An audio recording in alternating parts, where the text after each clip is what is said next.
హెచ్చరిక, దైవజనుని హెచ్చరిక.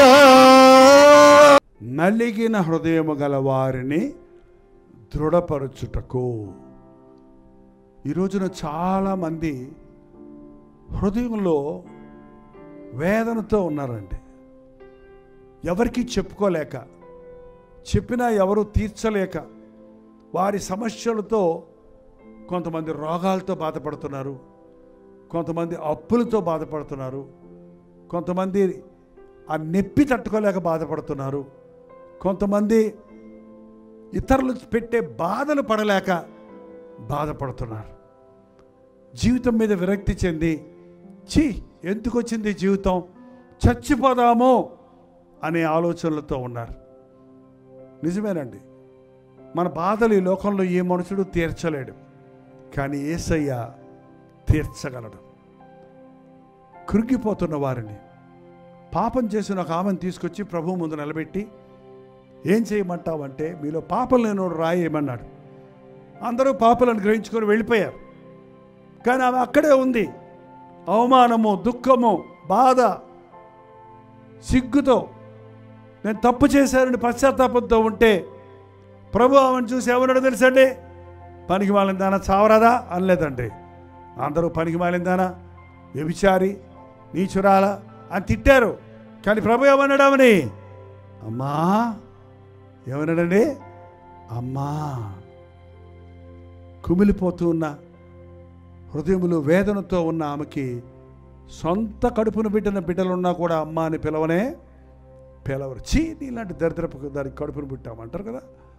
కానీ ప్రభు మాట ఆమె గుండెకు ఓదార్పు కలిగజేసింది. వెంటనే ఆమె అనింది, లేదు బోధకుడా బోధకుడా అన్నారు అందరూ. కానీ ఆమె ఏమంది, ప్రభువా, లేదు ప్రభువా, నేను నీకు శిక్ష విధించను, ఇక నువ్వు వెళ్ళి పాపమో చేయకము. యేసుప్రభు అండి మనల్ని దుష్ట శిక్షణ, శిష్ట రక్షణ కోసం వచ్చిన దేవుడు కాదు, పాపులను వెదకి రక్షించడానికి వచ్చిన ప్రభు అండి. ఏ భేదము లేదు, అందరూ పాపం చేసి దేవుడు అనుగ్రహించి మహిమను పోగొట్టుకున్నారు. పాపం వలన వచ్చు జీతమో మరణం. ఆ మరణాన్ని యేసయ్య సిలువలో మింగేసి, ఆ మరణ బాధల నుండి, ఆ వేదనల నుండి, ఆ రోగముల నుండి మానవ జాతిని విడిపించిన కొరకే యేసుక్రీస్తు సిలువలో యాగమయ్యాడు. ఈ రోజున మీరు ఎవరైనా మనసులో దిగులు పడుతూ ఉన్నారా, నాకెవరు లేరే, నా బాధ తీరలేదే. ఏంటండి, పిల్లలు లేని వాళ్ళు చూడండి, వాళ్ళు వీళ్ళే ఎత్తిపొడుపు మాటలు, అది ఇష్టం వచ్చినట్టు మాట్లాడుతుంటే మనసులో వాళ్ళు ఎంత మదన పడిపోతారో చూడండి. మీకు తెలుసు, పిల్లలు లేని వాళ్ళకి పిల్లలు లేరు నీకు అని అంటే ఆమె ఎంత బాధపడద్దో, ఆయన ఎంత బాధపడతారో తెలిసి కూడా కొంతమంది ఏం చేస్తారో కాకుల్లాగా పొడుస్తుంటారు. ఏంటంటే తప్పదే, చేయగలలాగా ఏంటంటే. కానీ యేసయ్య ఏమంటాడో తెలుసా, నీ గర్భఫలం నేను ఇస్తాను. ఆ హన్న దేవుని మందిరంలోకి వెళ్ళింది, పిల్లలు లేరని పెనిన్న ఎగతాలు చేస్తుంది, అందరూ అవమానం చేస్తున్నాడు, ఏడుస్తూనే ఉంది. కానీ ఒకరోజు దేవుని మందిరంలోకి వెళ్ళి, ప్రభా నాకు బిడ్డనిస్తే నీకు ఇస్తానన్నాడు. ఇస్తానని ఒప్పుకుంది. దేవుడు బిడ్డనిచ్చాడా లేదా, ఇచ్చిందా లేదా, దేవునికి ఇచ్చేసింది. కానీ మళ్ళీ 5 బిడ్డలను దేవుడు ఆమెకి ఇచ్చాడు. ఈరోజు కూడా ఒకవేళ నీలో ఉన్న లోపాలను బట్టి మనుషులు నిన్ను అవమానపరుస్తున్నారేమో, నీకున్న రోగాన్ని బట్టి మనుషులు నిన్ను దూరం పెట్టారేమో, నీకు జబ్బు చేసిందని మనుషులు బయటపడుకోబెట్టారేమో, నిన్ను నిర్లక్ష్యం చేస్తున్నారేమో. చూడండి, మనం కరోనా వైరస్ వచ్చినప్పుడు అసలు ఎలాగా ఇంతకుముందు అంటరాని వాళ్ళని కుష్ఠరోగులు పెట్టేవాళ్ళు బయట. కానీ కరోనా వైరస్ వచ్చిన వాళ్ళ దగ్గరికి భార్య కానీ, బిడ్డలు కానీ, భర్త కానీ ఎవరు వెళ్తానికి వీల్లేదు. అసలు శవాన్ని ఇంటికి తీసుకురాకుండా అక్కడి నుంచి అక్కడికే తీసుకెళ్ళి గోతులుగా పెట్టేశారు కదండి. ఏంటి లోకంలో చూడండి, మనుషుడికి చనిపోతే విలువ లేదు, రోగం వస్తే విలువ లేదు. కానీ యేసయ్య ఒక కుష్ఠరోగి వచ్చి ప్రభు దగ్గర నిలబడ్డాడు.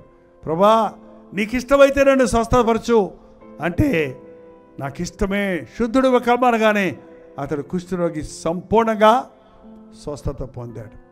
ఏ పాప రోగంతో బాధపడుతున్న వారైనా, ఎటువంటి నీచమైన రోగాలతో, మీకు తెలుసండి ఎయిడ్స్ అనే రోగం ఉంది. భార్యాభర్తల సంబంధానికి బయట సంబంధం, పరపురుషులతో పరస్త్రీలతో వ్యభిచార గృహాలకు వెళ్ళే వాళ్ళకి మాత్రమే వస్తుంది ఆ రోగం. ఎక్కడో 100 ఒకళ్ళకి ఇంజక్షన్లు అవి చేస్తే వస్తుంటారు, కానీ ఆ ఇంజక్షన్ ద్వారా వస్తుందంటారు, కానీ అదర్వైజ్ అది పాపం వల్ల వచ్చే రోగం అది. అలాంటి రోగంతో భర్త ఎక్కడో తిరిగి వచ్చి భార్యకి అది అంటించడం, ఆ పుట్టే బిడ్డకు కూడా అలాంటి రోగం ఉండటం, అలాంటి వాళ్ళ అవమానాలతో కృంగిపోవటం. ఎన్నోసార్లు మీటింగ్కి వచ్చి నాకు సాక్షి వాళ్ళు బాధలు చెప్పుకునేవారండి. మీరు తెలుసో తెలీదో, నమ్ముతారో నమ్మరో, కానీ యేసునామంలో వారి కోసం ప్రార్థన చేసినప్పుడు, మళ్ళీ వాళ్ళు టెస్ట్కి వెళ్ళినప్పుడు వాళ్ళ రక్తంలో ఆ రోగం లేదు. నిన్ను స్వస్థపరిచే యెహోవాను నేనే, దేవునికి అసాధ్యమైంది లేదండి. ఎటువంటి రోగంతో నువ్వు బాధపడుతున్నా, ఎటువంటి నిందలతో నువ్వు వెలివేయబడి ఉన్నా, ఎంతగా నీ మనసులో కృంగిపోయి ఉన్నా, కృంగిన వారిని లేవనెత్తేవాడాయన, నలిగిన వారిని బలపరిచేవాడాయన, బంధించబడిన వారికి విముక్తి.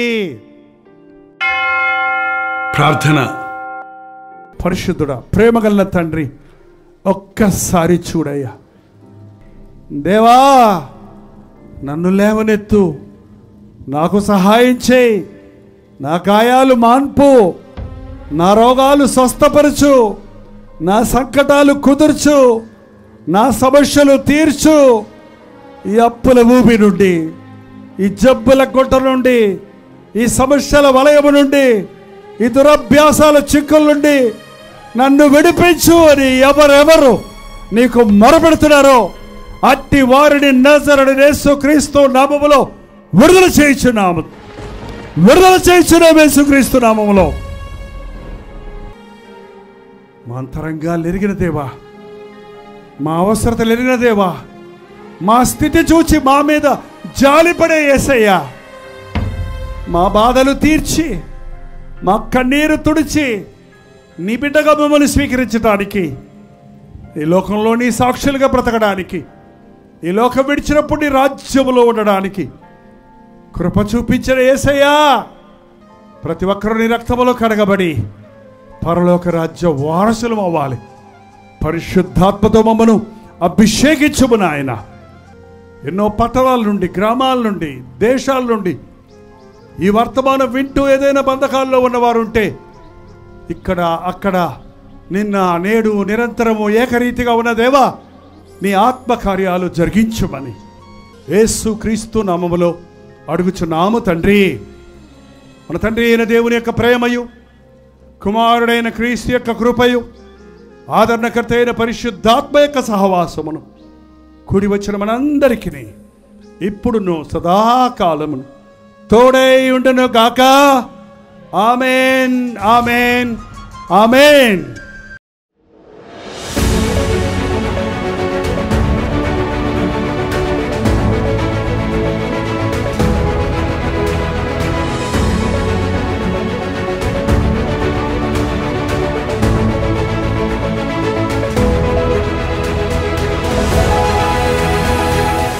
హల్లెలూయా. దేవుని మహాకృపలో గత 72 సంవత్సరాలుగా నా జీవితంలో దేవుడు చేసిన మేలును బట్టి, ఆయన చేసిన ఆశ్చర్య అద్భుత కార్యాలను బట్టి ఆయన్ని స్తుతించడానికి, నా పరిచర్యలో గత 54 సంవత్సరాలలో ఆయన కృప కనికరములు ఎలాగూ ఈ పరిచర్యలో అనేకులకు దీవెనకరంగా ఉన్నవోనన్నది గుర్తు చేసుకొని ఆయన యందు ఆనందించడానికి ఒక ప్రత్యేకమైన కృతజ్ఞత కూడికలను 28వ తారీఖు సాయంత్రం విజయవాడలోను, 29వ తారీఖు సాయంకాలం హైదరాబాదులోను ఏర్పాటు చేస్తూ ఉన్నాం.